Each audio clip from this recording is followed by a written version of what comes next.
Abra sua Bíblia no livro de Jó. Livro de Jó. Talvez muitos não saibam, mas o livro de Jó é tido como um dos mais antigos da Bíblia. Na época que Jó foi escrito, ainda não existia a aliança abrâmica. Abraão ainda não existia. Não existiam as leis, não existiam holocaustos, não existiam leis sobre ofertas ao Senhor. E nós vemos aqui a história de um homem que a Bíblia chama de justo. Acompanhe comigo a partir do verso 1 do capítulo 1. Havia um homem na terra de Uz, cujo nome era Jó, homem íntegro e reto, temente a Deus e que se desviava do mal. Nasceram-lhe 7 filhos e 3 filhas. Possuía 7.000 ovelhas, 3.000 camelos, 500 juntas de bois, 500 jumentas. Era também muito numeroso o pessoal ao seu serviço, de maneira que esse homem era o maior de todos os do Oriente. Seus filhos iam às casas uns dos outros e faziam banquetes, cada um por sua vez, e mandavam convidar as suas 3 irmãs a comerem e a beberem com eles. Decorrido o turno de dias de seus banquetes, chamava Jó a seus filhos e os santificava. Levantava-se de madrugada, oferecia holocaustos segundo o número de todos eles, pois dizia: talvez tenham pecado os meus filhos e blasfemado contra Deus em seu coração. Assim o fazia Jó continuamente. Num dia em que os filhos de Deus vieram apresentar-se diante do Senhor, veio também Satanás entre eles. Então perguntou o Senhor a Satanás: de onde vens? Satanás respondeu ao Senhor e disse: de rodear a terra e passear por ela. Perguntou ainda o Senhor a Satanás: observastes a meu servo Jó? Porque ninguém há na terra semelhante a ele, homem íntegro e reto, temente a Deus e que se desvia do mal. Então respondeu Satanás ao Senhor: porventura Jó debalde teme a Deus? Acaso não o cercastes? Concede a ele a sua casa e a tudo quanto ele tem? A obra de suas mãos abençoastes e os bens se multiplicaram na terra? Estende, pois, a mão e toca-lhe em tudo quanto tem, e verás se não blasfema contra ti na tua face. Disse o Senhor a Satanás: eis que tudo quanto ele tem está em teu poder, somente contra ele não estendas a mão. E Satanás saiu da presença do Senhor. Feche seus olhos e curve a sua fronte por um momento. Senhor, nós te louvamos, te agradecemos por essa palavra, Deus. Que ela venha verdadeiramente, ó Deus, fazer diferença em nossos corações, ó Deus.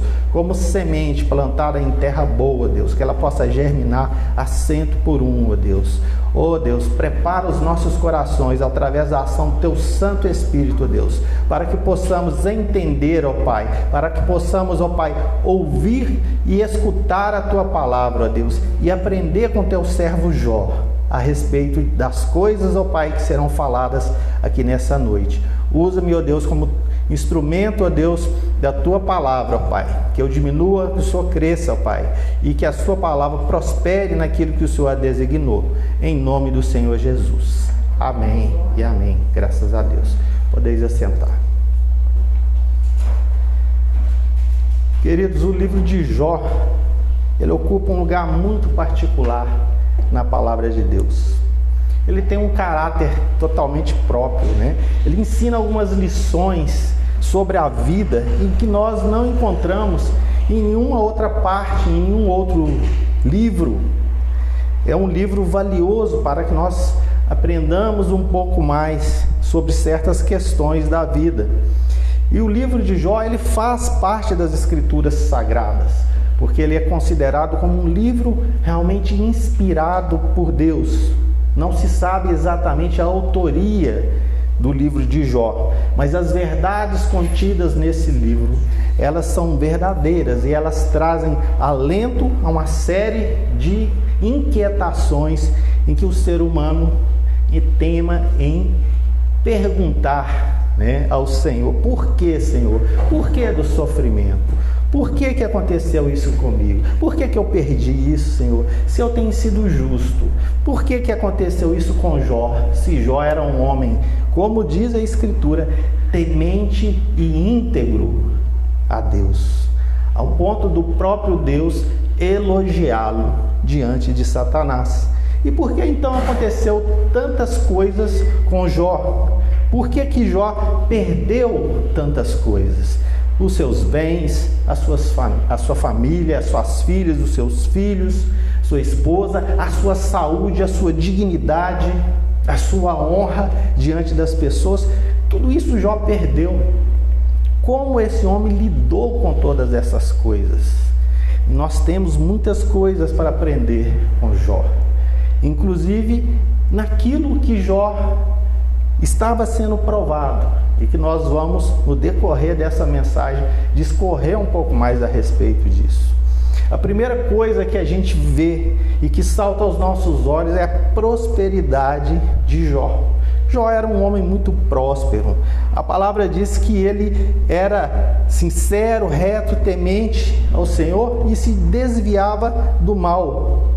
E que ele possuía muitos bens. Aqui só no primeiro capítulo nós temos um relato de vários bens que Jó possuía. E um dos seus maiores bens, com certeza, era a sua família. Ele tinha 7 filhos e 3 filhas, como diz as Escrituras. O seu gado era numeroso. Ele tinha várias ovelhas, camelos, juntas de bois, jumentas e muitos servos ao seu favor. E a gente vê a questão da preocupação de Jó com relação à santidade. Era um homem que via os seus filhos fazerem festas, fazerem churrasco, né? Um fazia um banquete, chamava os outros irmãos, chamava as irmãs, e ficavam comendo e bebendo, né? Talvez ali por um dia inteiro, se banqueteando, festejando. E Jó temia em seu coração que eles excedessem e que eles pecassem contra o Senhor. E a palavra do Senhor então diz que ele se levantava de madrugada e orava por seus filhos e oferecia holocaustos, ofertas pacíficas ao Senhor. Quando, pasmem, essas ainda nem haviam sido estabelecidas, porque ainda não havia chegado o tempo de Abraão, ainda não havia chegado o tempo de Moisés, onde foram estabelecidos os holocaustos para o pecado. E ele, ainda assim, tinha em seu coração de oferecer ofertas, holocaustos em favor dos seus filhos por causa do pecado que talvez eles tivessem cometido. Então, nós vemos aqui que Jó era um homem íntegro, um homem que buscava fazer a vontade de Deus, um homem que se preocupava com a sua família, um homem que orava constantemente pelos seus filhos, pelas suas filhas, que tirava dos seus bens para abençoar ao Senhor, numa oferta que era oferecida em favor dos seus filhos, para receber o favor de Deus, para que Deus os perdoasse dos seus possíveis pecados. Então, por que Deus permitiu que Jó passasse por todas essas dificuldades que nós lemos na história de Jó? Eu não li aí a partir dos próximos versículos do capítulo 2. Se você ler o livro, a história de Jó, você vai ver que ele perde todas as coisas, que os seus filhos morrem, as suas filhas morrem, que ele perde o seu gado, que ele perde os seus bens, que ele começa a adoecer, que ele começa a pegar um caco de telha para coçar as suas feridas. Mas um homem como esse, talvez você olhe e fale assim: esse homem é santo diante do Senhor. Mas mesmo assim, esse homem precisava ser provado diante de Deus. Ele abrigava no seu coração algo que tinha que ser arrancado do seu coração, algo que nem ele mesmo entendia. Sabe qual que é o nosso pior inimigo? Nós mesmos. Nós somos o nosso pior inimigo. Talvez você pense que é Satanás, mas Satanás já é derrotado. Mas nós muitas vezes ouvimos o nosso coração. Nós muitas vezes ouvimos a voz que vem do nosso coração. E eu queria que você entendesse e que ficasse bem claro para você que Jó era realmente um homem íntegro, santo, verdadeiro diante de Deus, ao passo que realmente ele foi ali elogiado pelo Senhor. Ele era um homem que se desviava do mal. E disse o Senhor a Satanás: observaste tu, meu servo Jó? Porque ninguém há na terra semelhante a ele, homem sincero, reto, temente a Deus e que se desvia do mal. Porém, apesar de tudo isso, Jó nunca tinha sondado as profundezas do seu próprio coração. Ele não se conhecia a fundo a si mesmo. Ele nunca havia olhado para dentro de si. Eu sei que em mim, isto é, na minha carne, não habita bem algum. Paulo aos Romanos, capítulo 7, 18. Será que Jó falaria essa frase? Eu sei que em mim, isso é, na minha carne, não habita bem algum. Nós vemos no decorrer dos capítulos que ele procura entender o porquê de toda aquela aflição, de toda aquela tribulação. E ele procura se justificar diante de Deus: Senhor, tenho sido reto, justo, íntegro diante de Ti. E se nós formos olhar o livro de Jó na sua integridade, os demais capítulos, se você saltar lá para o capítulo 29, você vai ver Jó olhando para o passado e dizendo o seguinte: ah, quem me dera ser como fui nos meses passados, como nos dias em que Deus me guardava. Era como se ele tivesse falado: olha, Deus me abandonou, Deus não me guarda mais. Quem me dera ser como nos meses passados, quando fazia resplandecer a sua candeia sobre a minha cabeça, e eu com a sua luz caminhava pelas trevas, como era nos dias da minha mocidade, quando o segredo de Deus estava sobre a minha tenda, quando o Todo-Poderoso ainda estava comigo. Deus nunca abandonou Jó. Deus nunca deixou de estar com Jó. Mas Jó, por ser íntegro, justo e observar todas essas coisas, ele não atentou para o perigo do orgulho próprio. Ele não atentou para si mesmo, para a sua carne. E essas expressões que ele fala, quando, há meses atrás, quem me dera estar novamente nessa situação de alguns meses atrás, eu não sei porque me veio tal mal. E quando a gente vai lendo esse capítulo, a gente vê que Jó se refere a si mesmo mais de 40 vezes. E os seus pensamentos não se dirigem a Deus mais do que 5 vezes. Ele fala mais dele mesmo mais de 40 vezes. E de Deus 5 vezes. Esse predomínio do eu, de falar de mim mesmo, faz a gente lembrar exatamente essa carta de Paulo aos Romanos, no capítulo 7.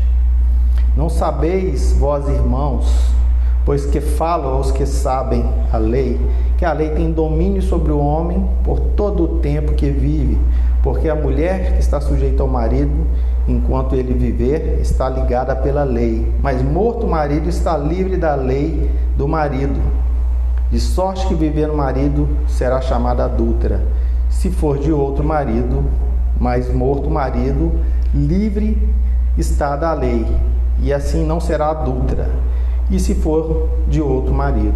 Assim, meus irmãos, também vós estáis mortos para a lei, pelo corpo de Cristo, para que sejais de outro, daquele que ressuscitou de dentre os mortos, a fim de que demos frutos para Deus. Porque quando estávamos na carne, as paixões dos pecados, que são pela lei, obravam em nossos membros para darem fruto para a morte. Mas agora estamos livres da lei, porque morremos para aquilo que estamos retidos, para que sirvamos em novidade de espírito e não na velhice da lei. E Paulo vai discorrendo aqui no capítulo 7, falando da lei. Cristo vos chamou para ser livres, para você não estar preso à lei. E Jó observava, embora não tivesse ainda a lei, que ele fazia tudo aquilo que era reto, tudo aquilo que estava escrito em seu coração como forma de lei. Então ele não encontrava o porquê daquilo. Mas quando a gente vê o texto de Paulo aos Romanos, nós vemos uma diferença muito grande na forma como Paulo escreve. Ele fala do eu, que o eu é uma pobre, fraca, inútil, miserável criatura que se encontra na presença da lei de Deus. E em Jó 29, o eu é um personagem que se destaca por sua importância, sua influência, por ser reto, por ser bom. E a gente vê aqui alguns princípios um pouco diferentes. Paulo fala aqui do homem miserável, pobre, que é por causa da lei, porque não consegue se justificar por obras e pela lei, mas somente pela graça do Senhor Jesus. É isso que ele começa a falar lá no início do capítulo, quando ele começa a falar daquela metáfora do casamento, né? Olha, você libertou da antiga lei, né? Você está em uma nova aliança. Você não é salvo por obras, não é salvo por aquilo que você faz, mas você é salvo por Cristo Jesus. No capítulo 30, você ainda vê Jó ainda centrado em si mesmo. O eu ainda é que predomina ali no seu discurso, mas um pouco já mudado. Os homens que elogiavam a sua prosperidade agora tratavam Jó à distância, com desprezo, com certa adversidade. Queridos, é assim no mundo. Esse mundo é assim, é um mundo falso, é um mundo enganoso. É bom que nós sejamos advertidos quanto a isso. Todos nós, cedo ou tarde, terminarão descobrindo a hipocrisia deste mundo. Ou você não pensa que Jesus não pensou assim quando ele entrou em Jerusalém e as pessoas o saudavam: Hosana, Hosana nas alturas, Hosana aquele que vem em nome do Senhor. E essas mesmas pessoas que o saudaram, que cantaram com ramos durante a sua entrada triunfal em Jerusalém, essas mesmas pessoas foram aqui que gritaram: crucificai-o, crucificai e soltai a Barrabás. Olha a hipocrisia, olha a falsidade no mundo. E nós vemos na história de Jó, que aqueles amigos, aquelas pessoas que estavam próximas, que conheciam a sua prosperidade, que conheciam a sua vida, a sua influência, a sua honra, que estavam sempre ali junto de Jó, agora estavam contra ele. Estavam contra ele. E às vezes, quando eu olho a história de Jó, eu fico pensando na ilustração, na parábola do filho pródigo. Teve bens em abundância, e aí os amigos estavam juntos com ele, mas logo quando ele perde tudo aquilo, também vai-se embora os amigos, e não há ninguém que o ajude a ponto dele passar necessidade. A Bíblia fala em Lucas 15:16 que ninguém lhe dava nada. O mesmo aconteceu com Jó no capítulo 30. As pessoas olhavam para ele com desprezo. As pessoas olhavam para ele: olha, esse homem cometeu um grande pecado, porque Deus o tem afligido. Ele perdeu tudo que ele tem, ele perdeu sua família, seus bens, Deus o tem castigado.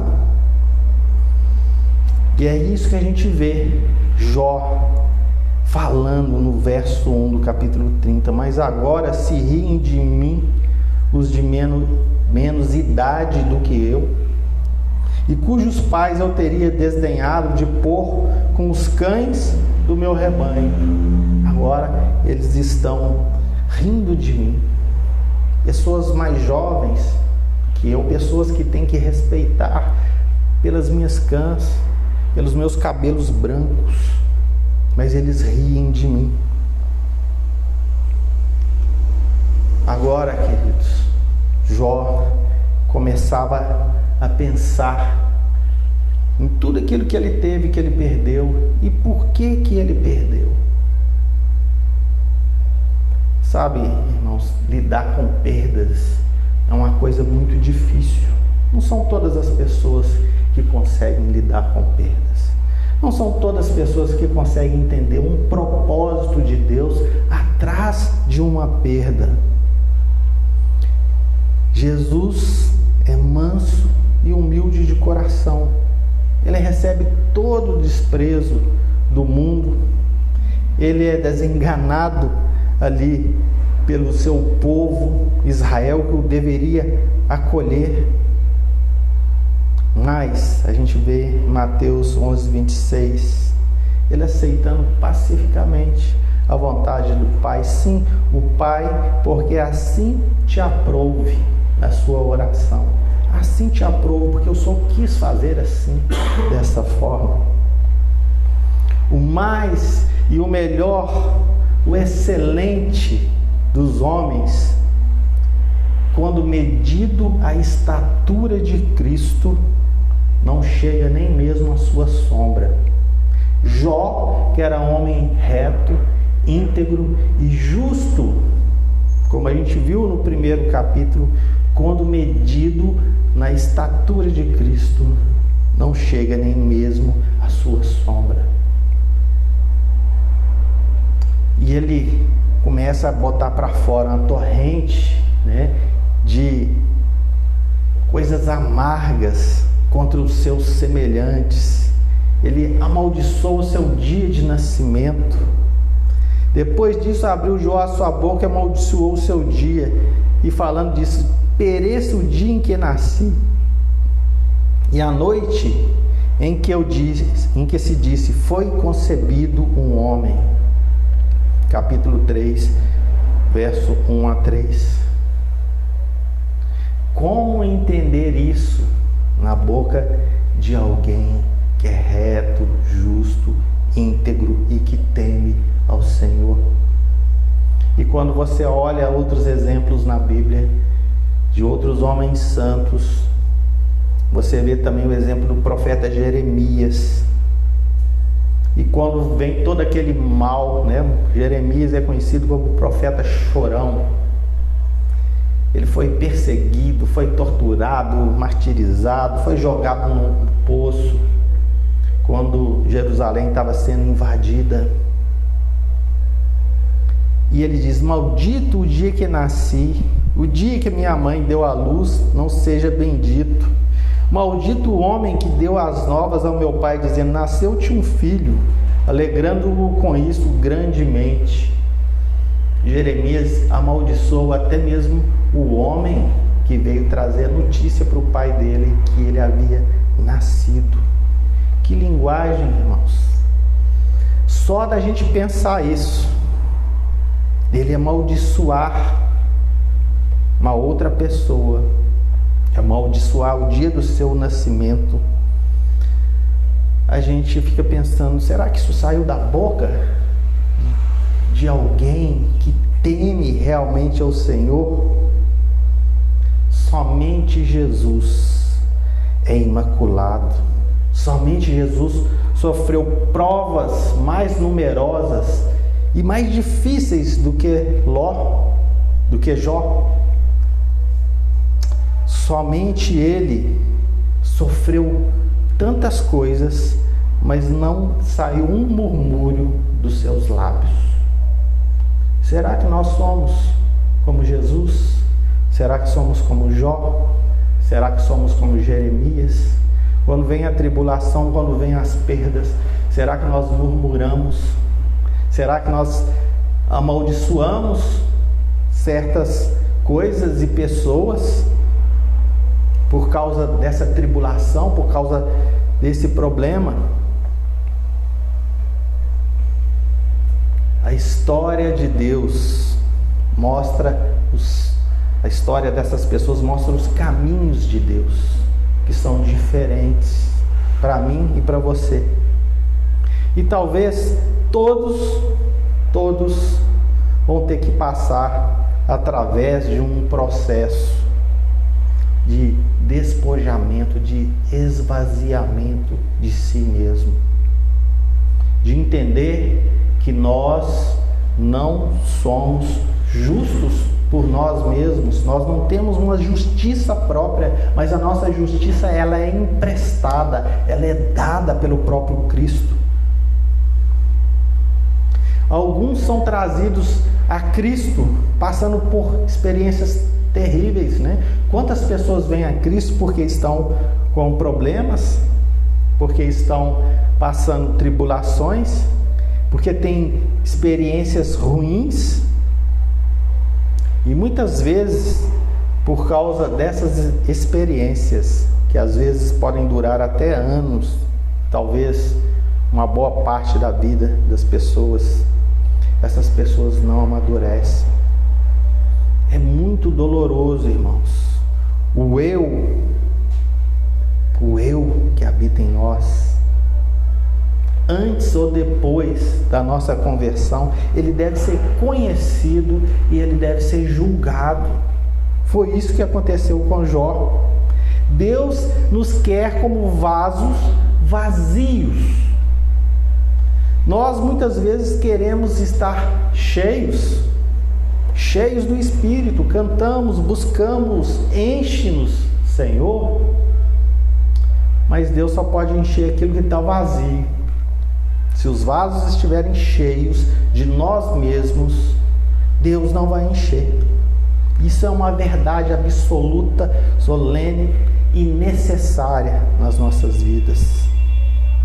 Em Isaías 66, 1 a 2, nós temos o seguinte: assim diz o Senhor: o céu é o meu trono e a terra é o escabelo dos meus pés. Que casa me edificarei vós?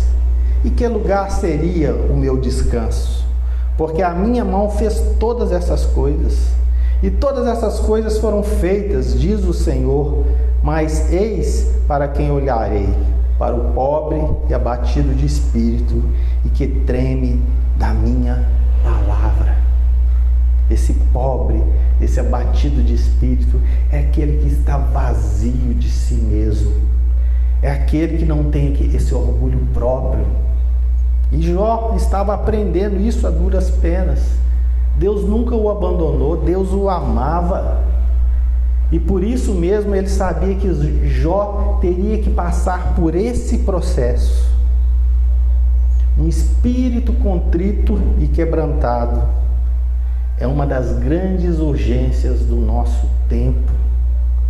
As pessoas muitas vezes estão nos cultos, estão ouvindo a palavra, estão cantando, estão cultuando, mas e o coração está quebrantado diante do Senhor? Deus continua procurando vasos vazios para Ele encher. É necessário que a nossa vontade seja quebrantada, a nossa confiança própria, a nossa autossatisfação, querer satisfazer a nós mesmos, o nosso orgulho, tudo isso seja arrancado pela raiz. Deus, como um bom professor, como aquele que ensina, Ele se valerá de cenas, de circunstâncias pelas quais nós temos que passar, como as pessoas que nós citamos aqui e com as pessoas que nós nos relacionamos na nossa vida diária. Para quê? Para disciplinar o nosso coração, para quebrantar a nossa vontade. E quando Ele fizer isso, nós vamos entender e vamos conseguir resultados formidáveis e práticos. Deus nos ensina como um pai amoroso que ensina o filho. A disciplina é para os filhos. Ou você chama a atenção do filho dos outros? Quem é mãe, quem é pai, chama a atenção dos seus filhos. Você não chama a atenção de filhos de outras pessoas. Muitas pessoas, quando nós examinamos as Escrituras, tiveram que passar por esse processo. Pedro era uma delas. Simão, Simão, eis que Satanás vos pediu para vos cirandar como trigo. Pedro também teve que passar por esse processo. Pedro era autoconfiante, confiava na força do seu braço, no seu ímpeto. Tirou a espada e cortou a orelha do servo, do sumo sacerdote de Malco. Mas Deus quer vasos vazios. Deus não quer vasos cheios, porque não tem nada para se fazer com esses vasos que estão cheios. Eles não têm como comportar aquilo que Deus vai colocar. E a gente vê a história de Jó e tudo que aconteceu com ele.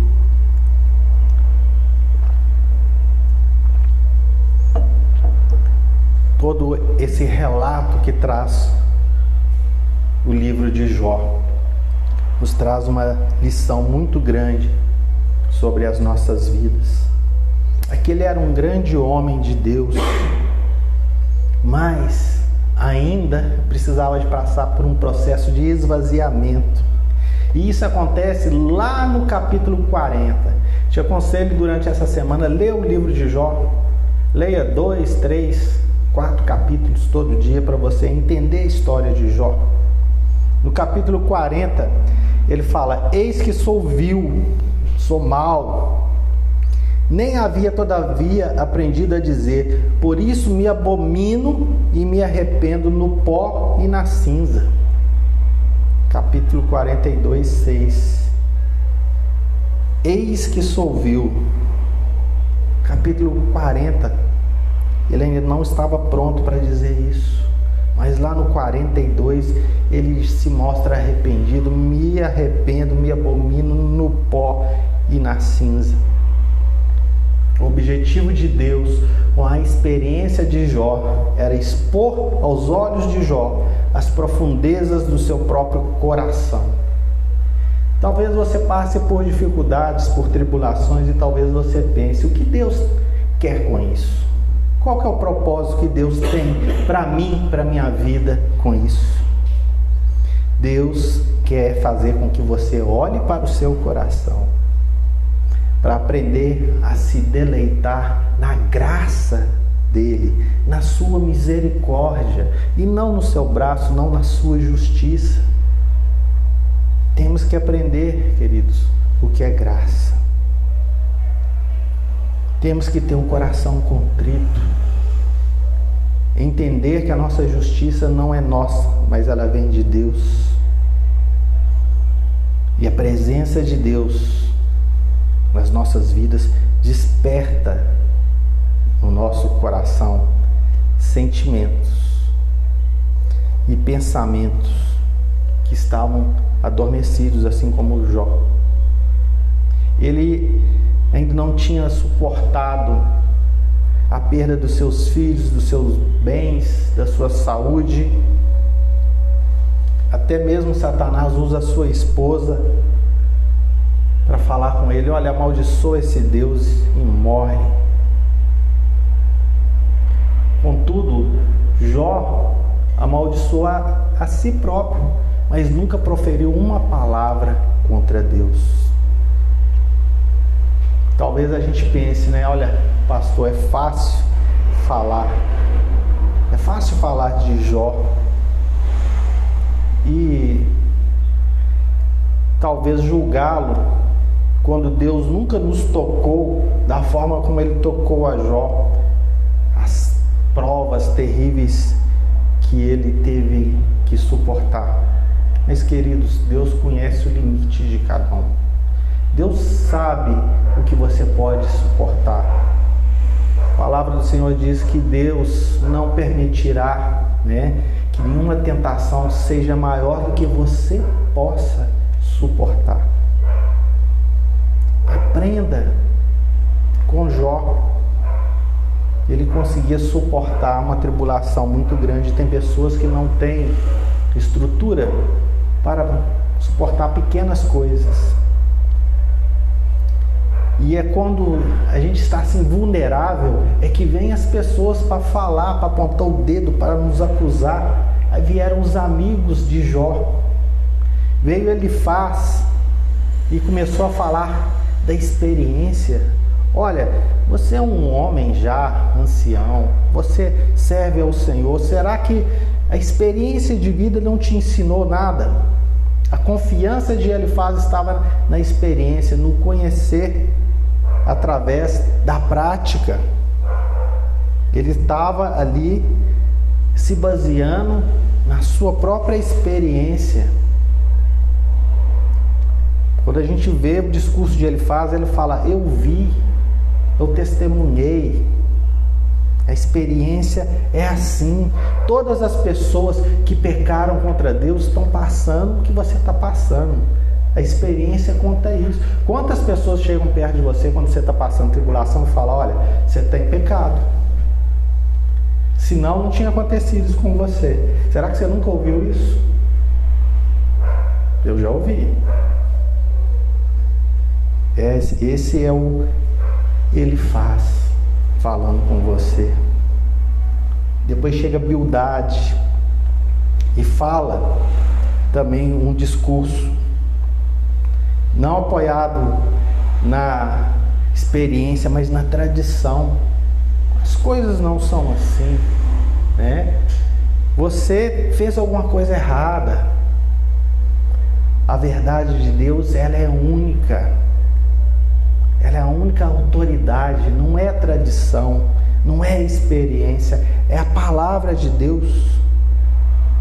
Muitas pessoas também vão chegar perto de você para poder falar como Bildade, da tradição. Você tem errado porque a tradição diz isso. Ou alguns legalistas vão chegar perto de você como Zofar, o terceiro amigo de Jó, para cobrar de você a legalidade das coisas. Você não tem obedecido ao Senhor. Por isso te aconteceu. Por isso esse mal te sobreveio. Mas nós vemos que Deus não nos trata assim, segundo os nossos pecados. Mas o salmista diz que Ele nos trata segundo a multidão das suas misericórdias. Então, a verdade também não está com Zofar. Então chega um quarto amigo, Eliú, o mais jovem de todos eles. aquele que não tinha experiência, aquele que não era ancião, aquele que talvez não tinha muito conhecimento, que não conhecia muito a tradição, que não era legalista. Mas o Espírito de Deus usa Eliú para falar com Jó. Ele fala com Jó sobre a justiça de Deus, o tamanho de Deus e quem é como Deus. Por mais justo que você seja, Jó, você não consegue se justificar, você precisa de Deus para se justificar. E Jó tenta se defender com seus 3 amigos, mas com Eliú ele não tinha nenhuma defesa.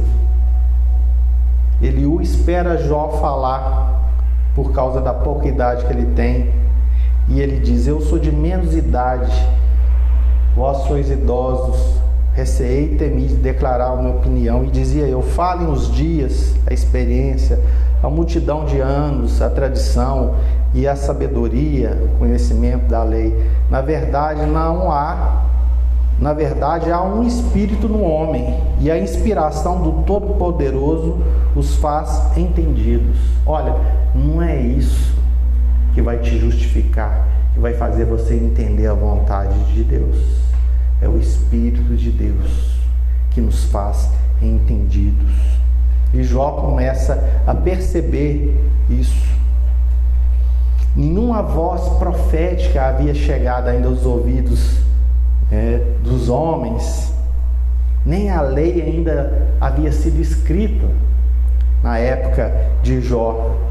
E Jó apenas vivia, falava e pensava, e Deus vai e usa Eliú para poder falar com Jó, para poder tirar o eu de foco na vida de Jó e colocar Deus no lugar que ele tem que estar na sua vida. Talvez nós sejamos religiosos, talvez Deus não habite necessariamente o trono das nossas vidas, mas quem está sentado naquele trono, naquela cadeira lá, é o nosso eu. E Jó teve que entender isso e teve que dar lugar daquele trono para o Senhor, o Rei da Glória, que fez todas as coisas. E o próprio Deus se revela a ele e começa a falar: olha, conheces o Órion, o Leviatã, foi eu que criei. Você estava comigo quando eu criei as estrelas e chamei todas elas pelo nome. E Deus mostra a sua grandeza e fala: olha, eu sou Deus, eu tenho que ocupar o lugar principal na sua vida. Deus nos quer humildes, zelosos e devotos. Senhor, sou teu, somente teu, todo teu, teu para sempre, teu é o meu coração. Jó entendeu isso, se arrependeu no pó, e a palavra do Senhor diz que o Senhor restituiu a Jó a sua sorte enquanto ele orava pelos seus amigos. Sabe por quê? Os 3 primeiros amigos vieram fazer acusações e não falaram aquilo que era reto e certo diante do Senhor para Jó, apenas Eliúde. E Jó então orou para que o Senhor pudesse fazer com que eles entendessem e vissem aquilo que Jó havia entendido e visto. E a palavra do Senhor diz que o Senhor mudou a sorte de Jó enquanto ele orava pelos seus amigos. Graça e verdade. Nós só podemos nos achegar a Deus através da sua graça, da sua misericórdia infinita, para podermos entender a sua verdade absoluta. E isso só através de Jesus, o caminho, a verdade e a vida. Esse texto traz uma grande lição para os nossos corações. A lição de um homem que era íntegro, reto diante do Senhor, mas que ainda precisava de mudar alguma coisa no seu coração. Eis que sou vil, me abomino. Essas palavras são marcantes no final ali do livro de Jó. O Senhor virou o cativeiro de Jó quando orava pelos seus amigos. E a palavra do Senhor diz que vieram os seus irmãos, as suas irmãs e todos que conheciam a Jó, comeram com ele pão na sua casa, se condoeram com ele, consolaram ele sobre todo o mal que aí havia acontecido com ele, e cada um deu a Jó uma peça de dinheiro e um pendente de ouro, de sorte que ele teve mais do que ele tinha antes. E aqui no finalzinho do livro de Jó, você vê que descrito, né?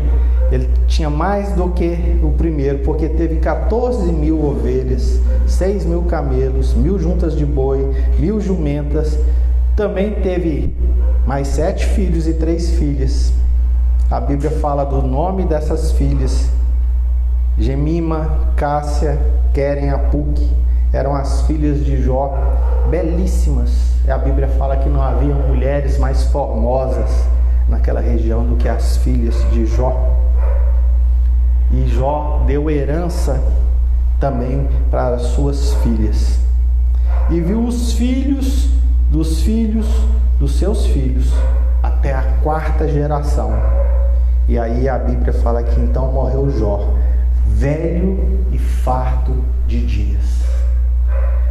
Talvez quando a tribulação venha sobre a sua vida, talvez você pense: é o fim, acabou. Por que eu estou passando isso? Em que eu errei? O livro de Jó te convida a olhar para o fundo do seu coração, para que você possa entender o propósito de Deus na sua vida. Que você possa entender o propósito de Deus na sua vida, querido. O que Ele tem para você nos momentos felizes e nos momentos de tribulação é sempre o melhor para você. É sempre o melhor para a sua vida e para a sua família.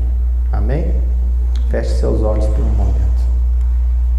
Senhor, nós te louvamos, te agradecemos por essa palavra, ó Deus. Que ela seja liberada, ó Deus, verdadeiramente sobre as nossas almas, sobre os nossos corações, ó Deus. E possamos aprender com Jó, ó Pai. Possamos, ó Pai, aprender a olhar para dentro de nós mesmos, ó Deus. Não nos apoiarmos, ó Pai, na legalidade, não nos apoiarmos, ó Deus, na nossa integridade, na nossa justiça, ó Deus, mas sabermos que somos dependentes da Tua graça, do Teu amor e da Tua misericórdia, ó Pai, para que sejamos, ó Pai, verdadeiramente livres, como diz a Tua palavra. Que só possa, ó Deus, fazer com que essa palavra penetre mais fundo ao coração de cada um dos ouvintes aqui essa noite, ó Pai, e que ela possa, ó Deus, mudar, transformar vidas, ó Pai, para que possamos nos acharmos, ó Deus, verdadeiramente íntegros diante de Ti, em nome do Senhor Jesus. Amém e amém. Graças a Deus.